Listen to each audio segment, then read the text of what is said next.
Wemhoff.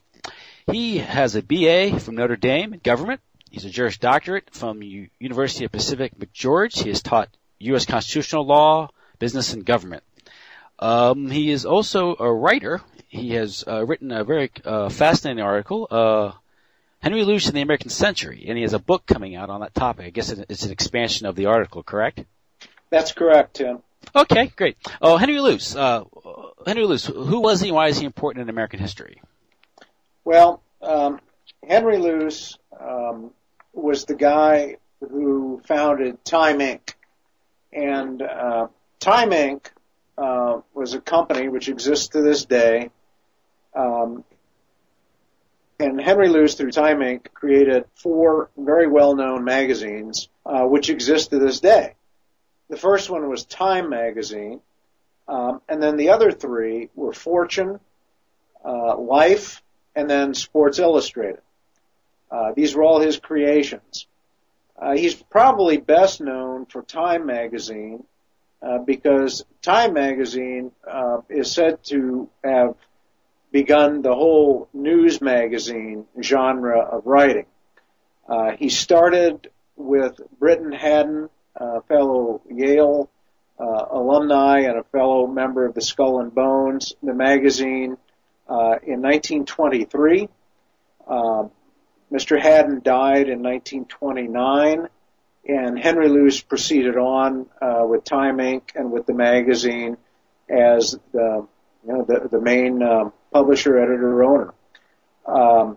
He founded Fortune in 1930, and then Life magazine, which some listeners may remember, had a lot of pictures and a lot of short articles, and then, of course, Sports Illustrated, which I think everyone knows about. His magazines were very influential and very powerful. Henry Luce, and let me back up a little bit. Henry Luce was born in China in 1898. He was the son of a Presbyterian minister. And, religion is important in the book that I'm writing because religion is something that the United States government and the Americans take cognizance of. They understand the importance of it, and they understand the value of it. And so my book and this discussion will deal with religion. Now, he was a Presbyterian. The Presbyterians have a long history of subduing Catholics, particularly in Scotland. And, that history in many ways continues to this day. Now, he went to Yale. When he was at Yale, World War I broke out, and Henry Luce went into the Army. He was a lieutenant along with Britton Haddon, and together they trained soldiers in South Carolina.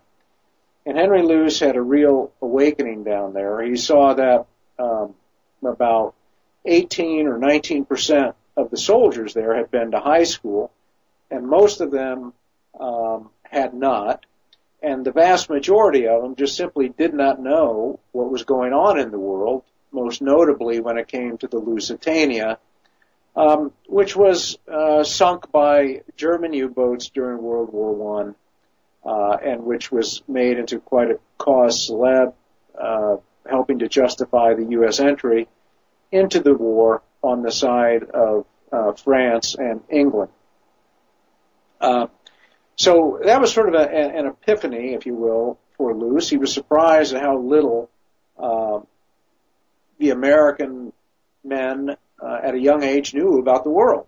And after he got out of the Army and after he completed his studies at Yale, where he was a member of Skull and Bones along with Haddon, he went out and he did some work, excuse me, and he collaborated with Britton Haddon in setting up Time Inc.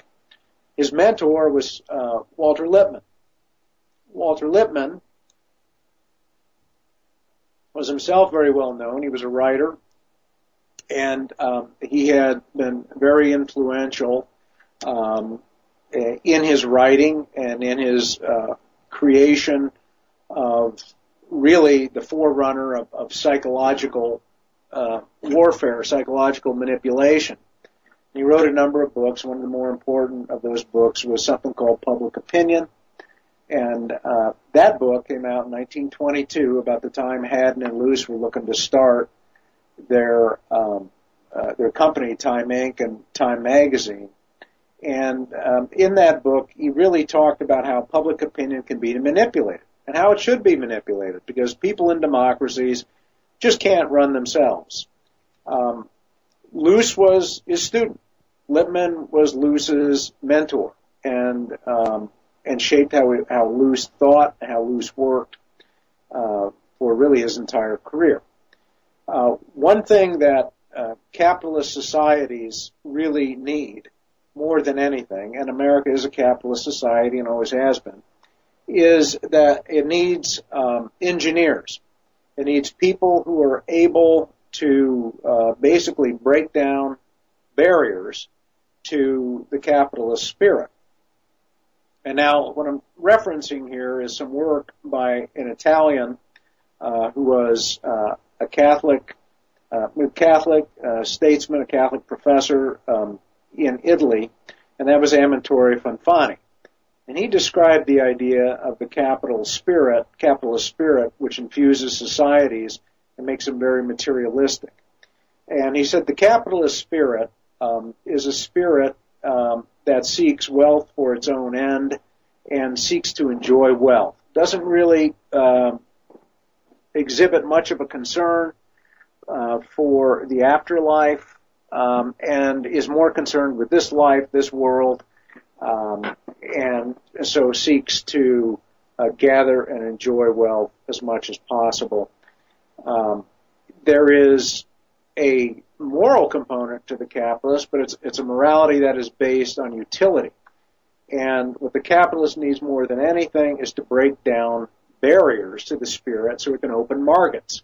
And so markets meaning more consumers and hence more production, more commerce, and that's one thing America was based on, was commerce.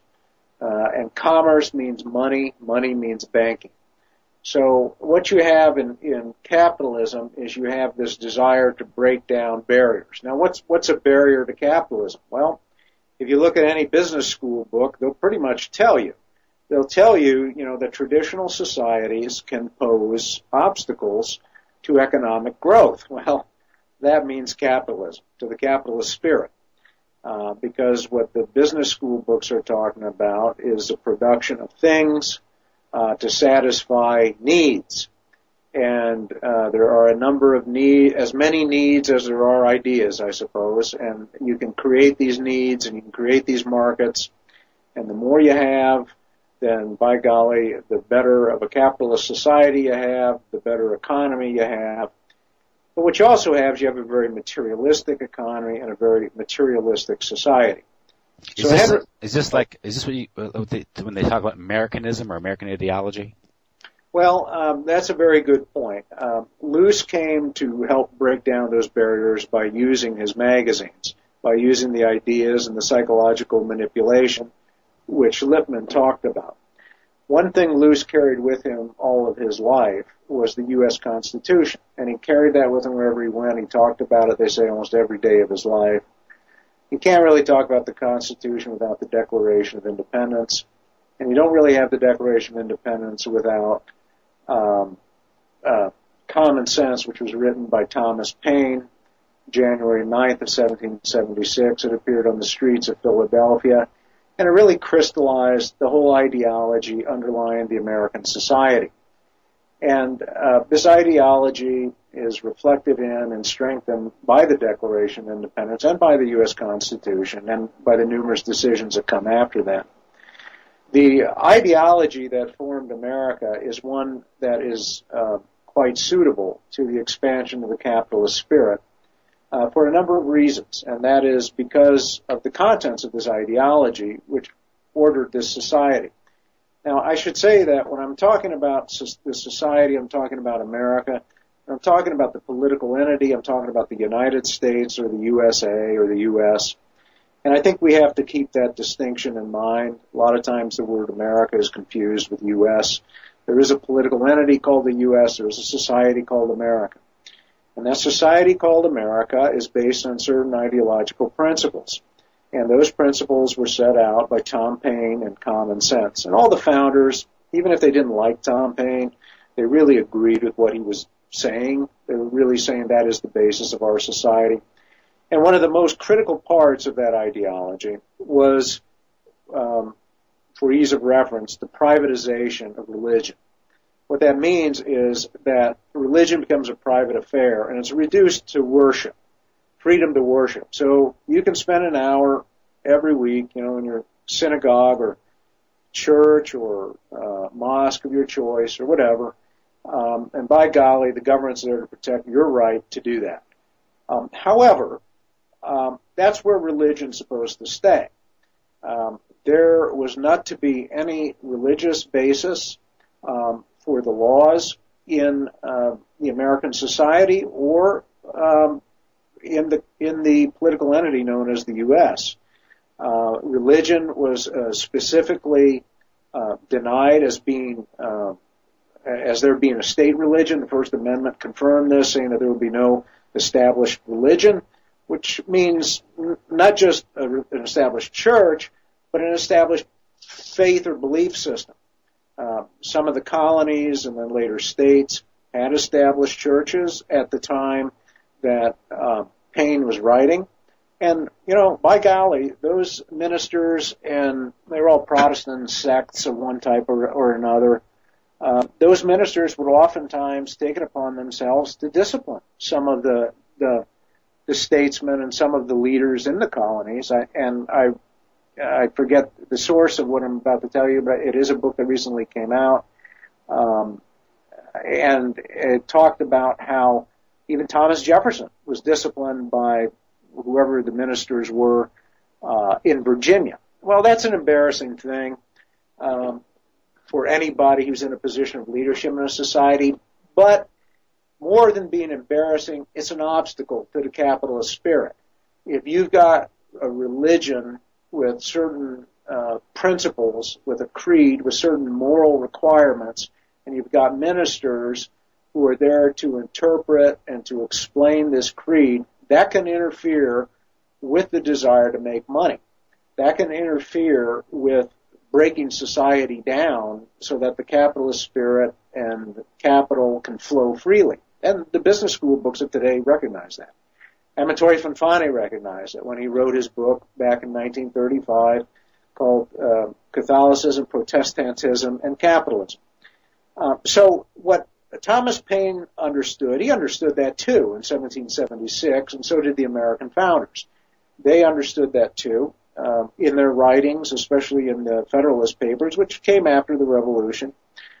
There is a very strong interest in the commercial value of America. And there were a number of colonial governors who were very well known by the founders, and they wrote about the commercial value of America. And, of course, as I said earlier, when you're talking about commerce, you're talking about money. When you're talking about money, you're talking about banks.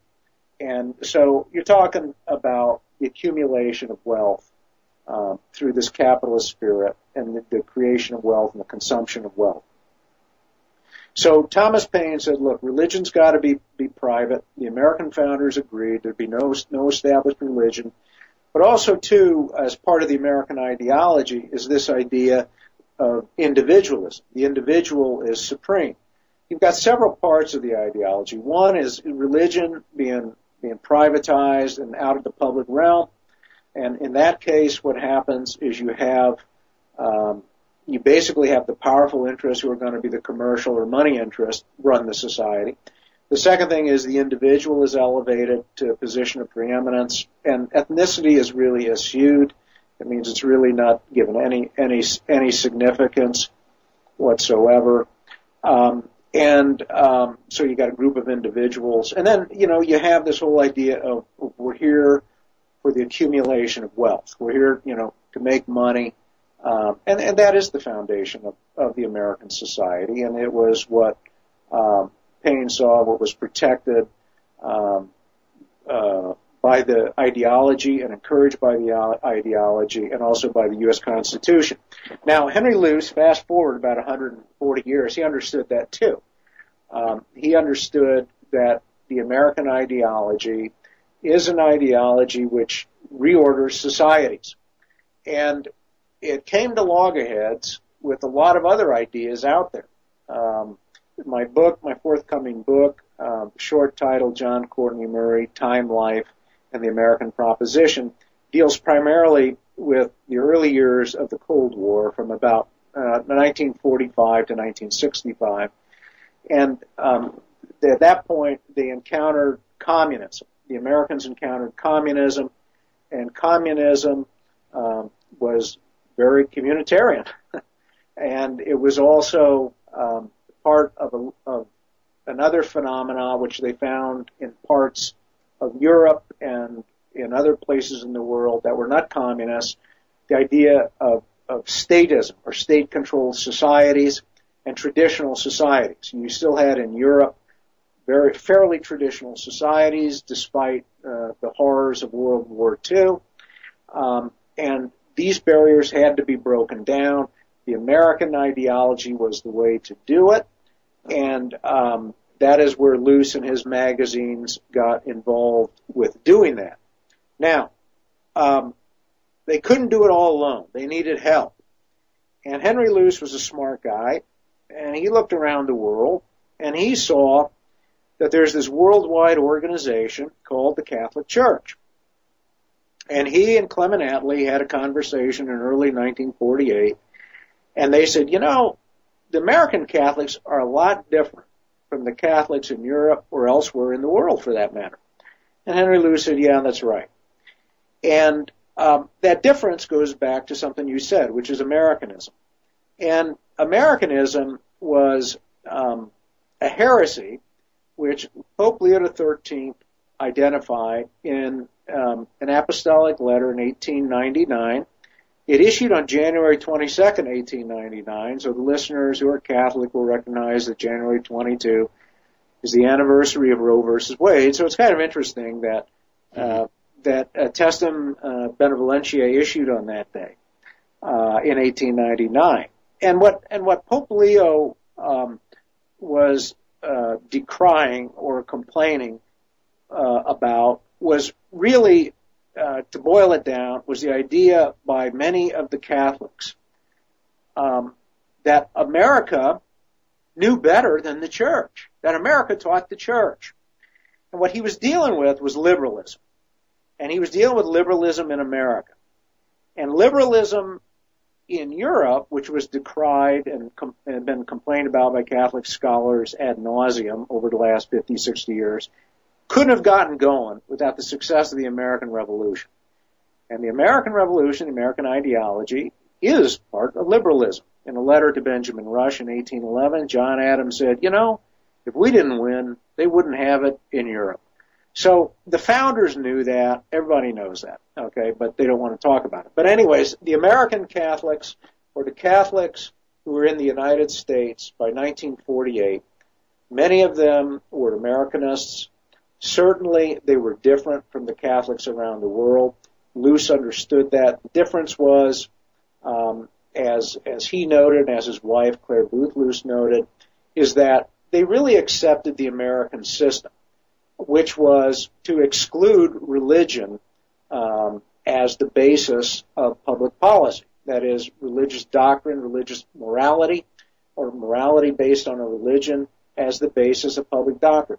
You know, life was pretty benign in the 1940s in America. There was still this cultural Christianity, if you'll call it that, but it wasn't too bad living in America back then. I mean, the laws seemed right ordered. People could go to mass when they wanted to, and so it didn't seem so bad. But the Catholics in the United States liked that system. They liked the Constitution. They had been told by their prelates in the 19th century, namely James Cardinal Gibbons, and also Archbishop John Ireland, that the Constitution was good, it was acceptable to Catholics, that we don't want to establish the Catholic religion as the religion of the state and hence the basis of public policy. We want to keep things the way they are, and all Catholics have to do is just simply do well, advance in society, do well. And this is what Archbishop Ireland said in 1913, and it's a theme that has been throughout the Catholic Church with greater frequency since then.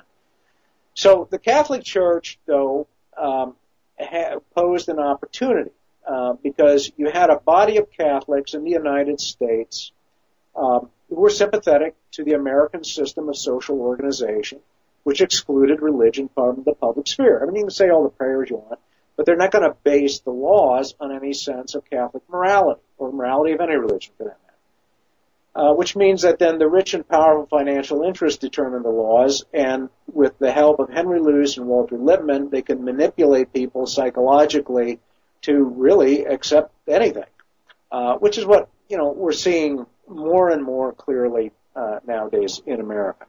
So you've got a division in the church, and Luce knew that. The American Catholics and then the rest of the Catholics and around the globe. And the Americans are very smart. They don't want to destroy things. They want to take things over. And this is what Henry Luce's brilliance was, and the brilliance of people in the U.S. government. They saw the church as this great body, this great circulatory system that could be used to send American ideas, that is liberalism, throughout the world. And it has been taken over. I'll cut to the chase my book. It has been taken over. It's being used to send these ideas throughout the world. And the Catholic Church is in every country. It's got a parish in almost every little town.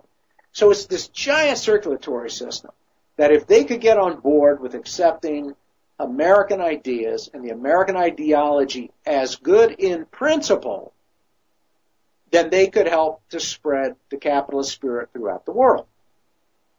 A brilliant plan, one that Henry Luce undertook, and he got the assistance of the United States government by the early 1950s, and he got a number of Catholic churchmen to assist him. Now, the big stumbling block in his work was the Catholic doctrine on church and state.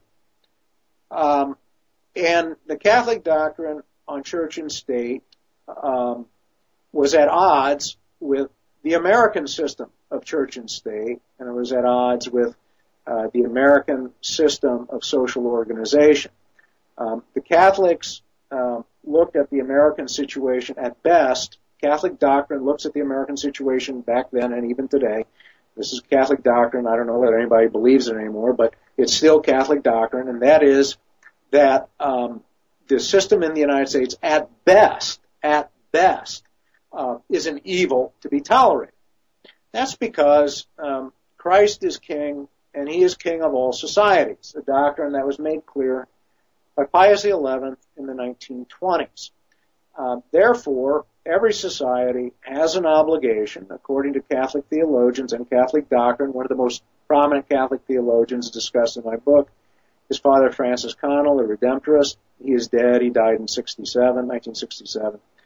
And he said, every society has an obligation to Jesus Christ, who is King of Kings. He is the King. You have a responsibility to the divine positive law of Jesus Christ, which is the Catholic faith. Now, Henry Luce didn't like that because if the Catholic Church leaders or the Catholic Church doctrine is such, then the Catholic Church is not going to spread those ideas, the American ideology, around the world. So he had to do something about that, and he did. And he found churchmen, a number of whom were in religious orders, to come up with the rationale to say that America is good, or rather that its organizing principles, the American ideology, in other words, is good in principle. It is good in accordance with Catholic doctrine. And that's where John Courtney Murray came in. John Courtney Murray was a Jesuit and a good friend of Henry Luce, and he devised the conception that all that a society has to follow is the natural law. And this was the fight within the Catholic Church in the 40s and the 50s and in the 60s between Connell and Murray and their minions on both sides.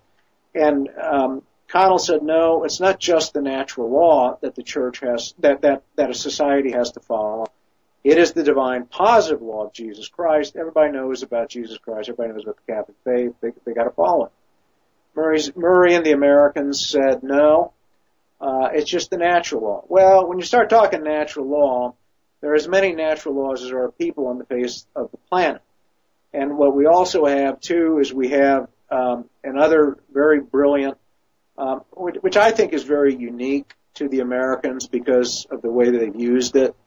And this idea of using phrases that you can read whatever you want into it. I mean, natural law can mean whatever you want it to be. It could mean a Catholic natural law. It could be a Protestant natural law. It could be a philosophical natural law, whatever you want. But this was the idea that the Americans were espousing through Henry Luce's magazines, through the Americanists like John Courtney Murray and others, and that even the United States government espoused through something called the American Proposition. So the American Proposition was something that was devised by Henry Luce and Father Murray, and the American Proposition was basically a restatement of Thomas Paine's American ideology, and that was injected into the veins of the Catholic Church on November 29th, 1953. Henry Luce gave a talk at Prodeo University, which has since been renamed, and that is in Rome, and he explained the American Proposition, and it was very well received by the assembled Catholics. Prodeo University was something that was started by a Dominican by the name of Felix Morleone. Felix Morleone has, from a number of sources, been linked with the American intelligence services. It is also a fact that one of Luce's lieutenants, Charles Douglas Jackson, or C.D. Jackson, remarked how popular and how effective the American Proposition was by virtue of the way it was spread around the world through a number of channels, most notably Prodeo University, which targeted young Catholics in the business realm, and it taught them that the American system of social organization, namely through the Constitution and the Declaration of Independence, was the ideal. It was good in principle, it was good in practice, it should be implemented. And so what you had is you had the American ideology being spread by Catholics, and so you had basically the elimination of any spiritual or material values from the public sphere. The laws, the policies would be determined by the powerful in society, and not in accordance with any system of beliefs or any faith system or any morality as determined by society, by any religion, as determined by any religion. And so you would have a very materialistic society as a result, which is what has characterized America.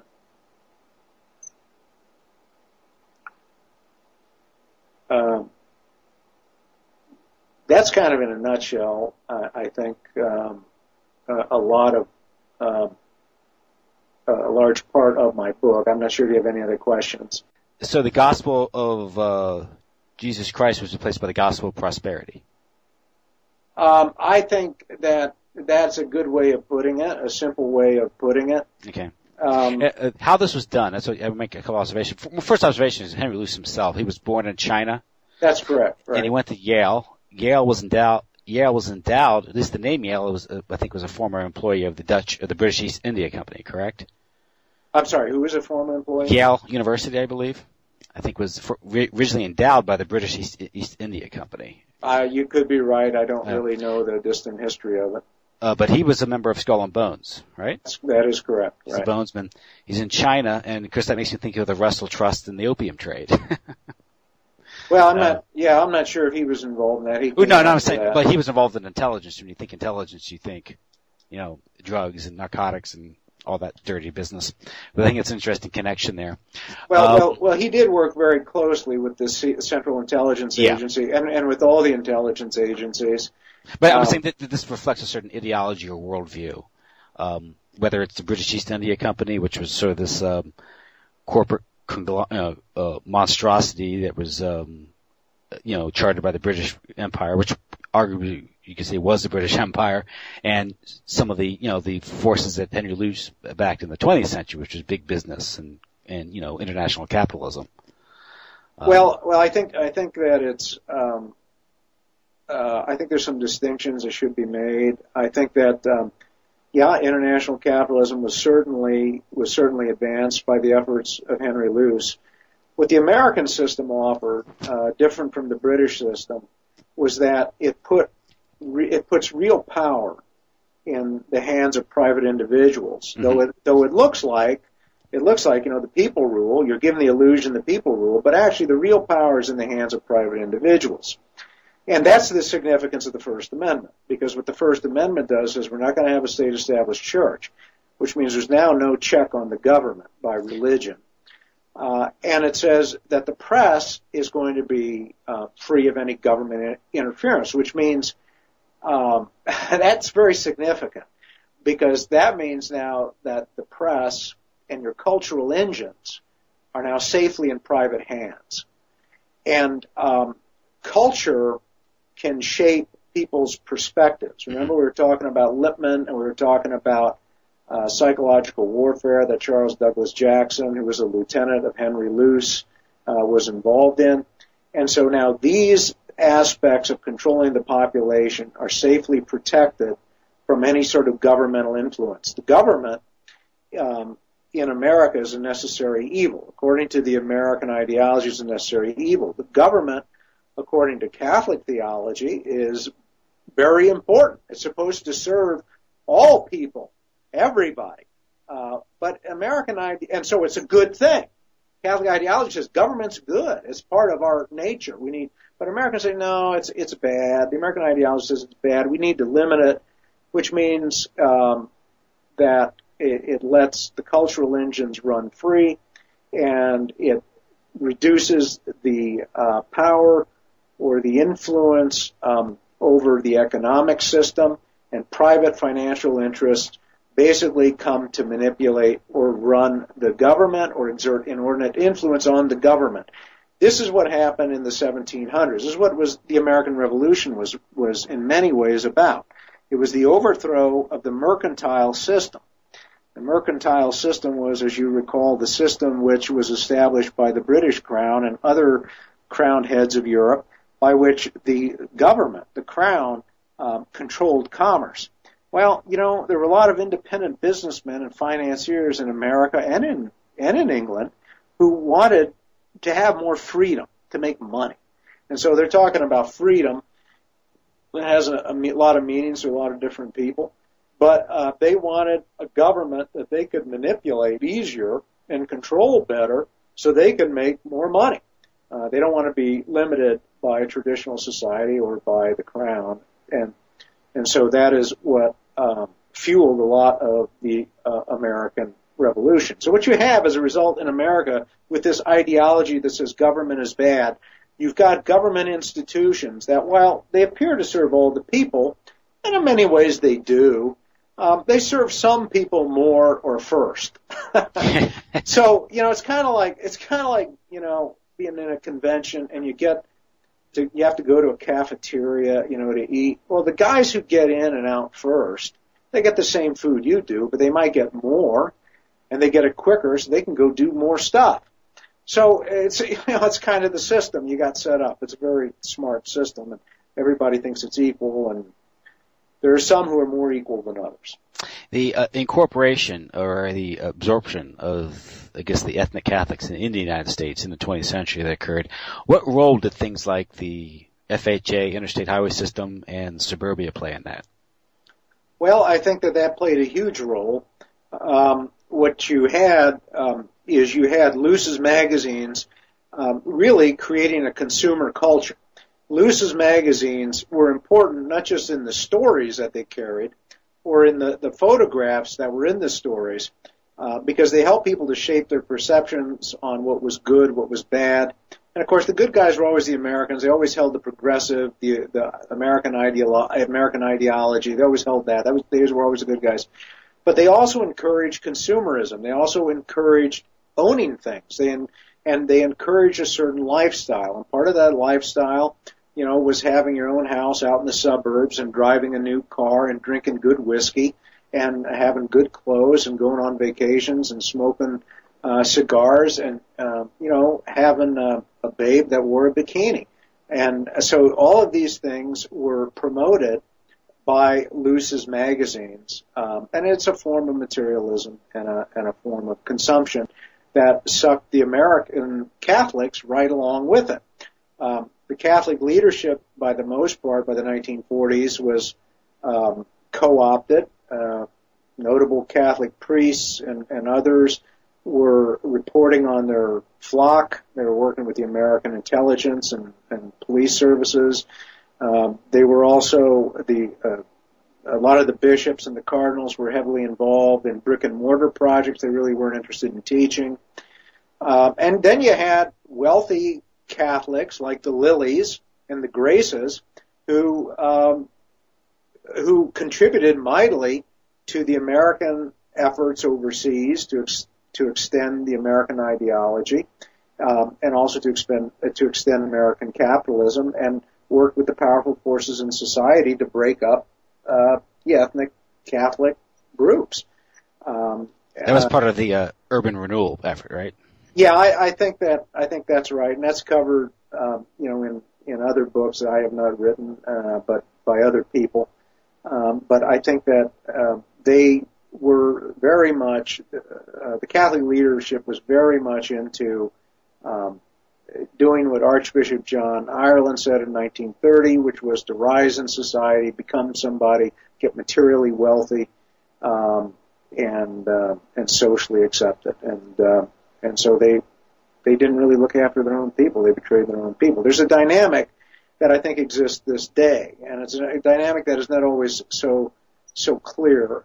And that is that, the bishops are at least the titular leads or titular heads of the church, or the visible leaders of the church. But, their friends, the guys who invite them over to dinner and who they have over, are wealthy Catholics. These are guys who have done well, who've got a lot of money, who work for the government, maybe they're judges.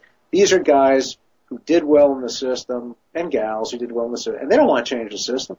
They're there to encourage the American ideology, and that means breaking people up into individuals. And so what you have when people were driven out into the suburbs, you broke up, the Catholic ghettos, the Catholic neighborhoods. You drove them out into the suburbs, and that was all part of this continuing ideology of the elevation of the individual above all else. And so, when you're cut off from your ethnic group or from your religious group, it's just you. So you can consume and you can be controlled easier. And because you're driven by your appetites. You're driven by your appetites. It's all you got. That's all you got. And you're driven by whatever the guys in Hollywood or in Time Magazine, Time Inc. are telling you to consume, to do. They're telling you what the secret of success is. In the meantime, the priests and the bishops are sitting there saying, well, America knows better than us. That's Americanism. And they're basically repeating the gospel of material success. That's the mess you got.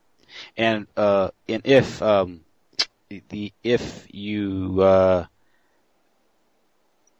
you are driven by these base needs or desires, if you're in a position to provide them, it makes you all the more malleable in the hands of the culture makers, I guess. Well, that's correct. And yeah. The culture makers are like the Lipmans and the Luces. I mean, Luce's magazines, it's probably hard for people to understand it now, but Luce's magazines back in the 40s actually back in the 30s, 40s, 50s, and 60s had enormous reach. If you're a baby boomer, you probably remember going to the dentist office or doctor's office and seeing a live magazine. The reach was, according to C.D. Jackson, who was a psychological warfare expert, went in between Time Inc. and the U.S. government. The reach was almost 50% of the reading public. And the Time Man of the Year was a news event in and of itself. Absolutely, it was. I mean, it absolutely. Yeah. If you made the cover, you were somebody. And of course, John Courtney Murray made the cover, correct?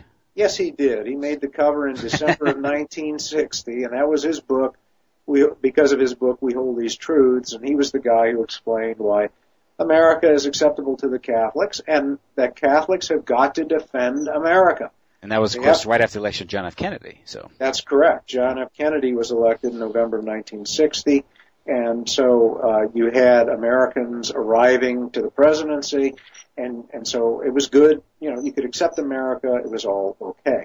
A confrere of John Courtney Murray was a man by the name of Gustav Weigel. Weigel was a Jesuit. He gave a speech on September 27, 1960, during the presidential campaign. He gave it, I think, from the Basilica in Washington, D.C. I'm drawing a blank on that right now, but it was a famous speech. The prelates, the hierarchy said nothing. But basically what Weigel said is he said every Catholic politician is a divided person. You have your faith, you keep that at home, and then when you go to work as an elected official, you know, you do what the powers that be tell you to do. Well, that's Mario Cuomo's position. That's the position of every Democrat and every Republican. Personally opposed? Yeah, personally opposed, but I got to support it. So that's where it came from, and the Catholic hierarchy allowed that, and they allow it to this day. I don't think you can exaggerate the importance of what happened with suburbia and the cultural change in America. I know E. Michael Jones wrote a couple books touching on that. One is the Libido Dominandi, Sexual Liberation and Political Control, and more directly with his Slaughter of Cities, how this was an operation, a psychological warfare operation conducted by the foundations and the intelligence agencies and the U.S. government in and of itself to alter the demographics of the country, change the culture. And it also affected entertainment and news, because for the longest time it was the Catholic ethnic neighborhoods that kept Hollywood on a short leash. And once those neighborhoods were broken up, the production code vanished.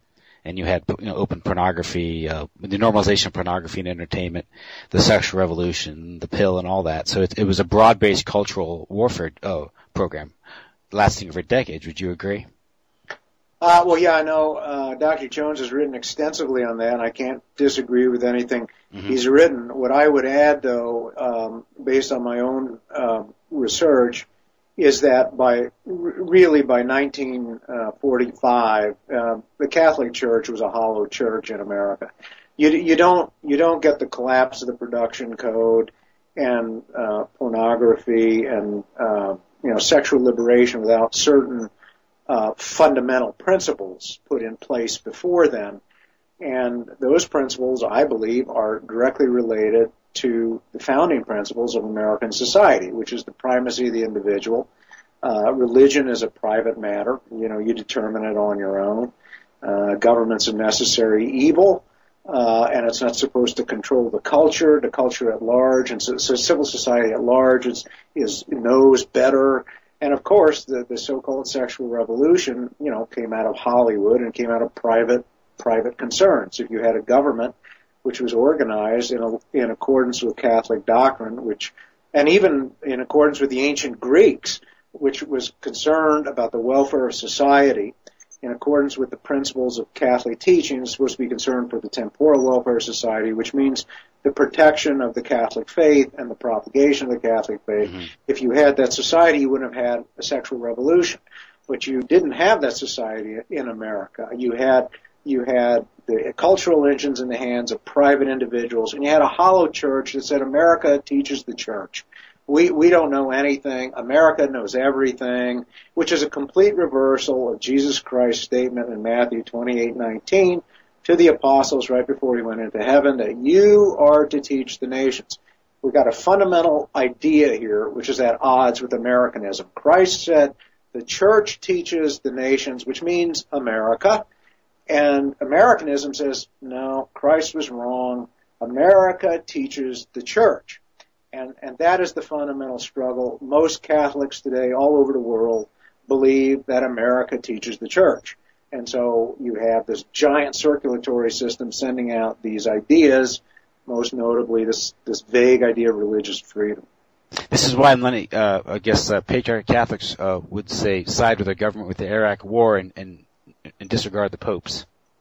Absolutely. Yeah. Absolutely. I don't think the Catholic hierarchy is taken very seriously by anybody, really. I mean, they still are important. It's still important to get their approval, to get them to go along with the program. But if they don't go along with whatever the program is, they just get tuned out, or they get ridiculed, or they get attacked, and the rank and file laity end up going with the cultural engines, the media, the academic centers, the moneyed interests, and the politicians. And I guess this ironic position just invites more contempt as opposed to being militant in these issues. Yeah, I think that that's correct. I think that by proclaiming the gospel, by not teaching societies, the church's voice gets weaker. What if we say around 1914, or 1917, the Catholic Church has said, no, you cannot go off to fight World War I? Well, that would have had huge repercussions. I mean, the church, the Pope in Rome could very easily have said that, and actually, some people have made those comments recently. The Pope could always issue directions that Catholics are not to fight anymore. Mm-hmm. Well, that's 1.3 billion Catholics, and Catholics form a large part of the armed forces of the United States and other Western European countries. And so, such a statement by the Pope in Rome would have great repercussions, I believe. I think it would make a lot of people upset in Washington and in L.A. and in New York. And I guess it's their views that matter in the final analysis, because they control the higher reaches of culture and politics. And they control the culture, and they control the politics. That's right. And so they control academia too. Of course, the corruption of like places like Notre Dame, or a story in and of itself, how they were that's taken over by lay people who are connected to the Rockefellers. I think it was Hesburgh who himself became the chairman of the Rockefeller Commission, right? That's correct. I think others have written on this. I think Dr. Jones has written on that. But what you have is you always have the Catholic clerics, priests, and bishops always betraying their people. And they always do it. It's Hesburgh, it's Archbishop Ireland from 100 years ago, it's Gibbons. It goes on and on. I mean, it's just an endless list. And it's money, because you have Notre Dame, which has $11 billion endowment, yet costs $60,000 a year to attend. Yeah, it's money. It's money. And the whole mission of the Catholic University was to provide an affordable, solid, unique Catholic college education to working class Catholic kids, and it's failed in that mission. Yeah, it's teaching kids to fit into the society and be materialistic, and it doesn't, and to create the capitalist societies with the capitalist spirit, where money and wealth is accumulated for its own sake without any barriers, or the only barriers being utilitarian ones, and a complete loss of the importance of the Catholic faith and of the purpose of life and the purpose of wealth being secondary. And we saw that in Laudate Si. We saw Pope Francis talk about, the achievement of wealth not being an end in itself. It's got to be, wealth has got to be used for other things. So you're seeing that struggle between the capitalist spirit and Catholic doctrine and Catholic teaching, even to this day. But that's an encyclical. That's the Holy Spirit working. The Holy Spirit is alive and well, even if there are not many Catholics who want to follow his lead. Well, I think people have a knee-jerk reaction to it. They think anyone who criticizes wealth pursuit is automatically labeled a Marxist, and that isn't necessarily so. I mean, philosophically, that's an impoverished way to look at things, because obviously the pursuit of material goods cannot be in and of itself. It can't lead to a moral life. These are ends as opposed to being a means to an end, and that's the problem. And so Americans, when they get a pope saying things like that, they won't read the encyclical and they'll say that he's attacking America or he's attacking, capitalism. We have to defend that as good Americans. So. Well, and that's exactly what you see. That the reaction that you see, and that's covered in the press, is a reaction that indicates the division of Catholics along the American lines of conservatives and liberals with a small L. The reality is that just about all Catholics in the United States are liberals with a capital L, and they fall into one of the two camps, and so they're either criticizing the Pope or they're not. But they all agree the American system is the best system. And so, social organization. They violated the commandment of putting false gods.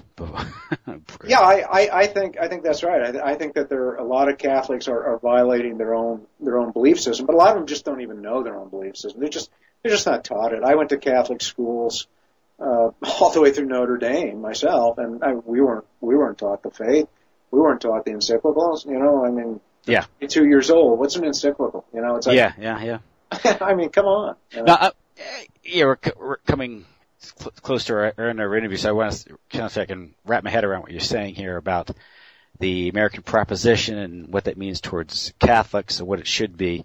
Basically, what you're saying is by suggesting, by creating a separation of church and state, and saying that government has no organic relationship to the people, that is a necessary evil. It's denying the people, particularly Catholics, but the people in general, so any sort of corporate representation to oppose the narrow private interests that inevitably are going to leverage their wealth to take over society, be that financial or political or cultural. Is that a fair representation of what you're saying?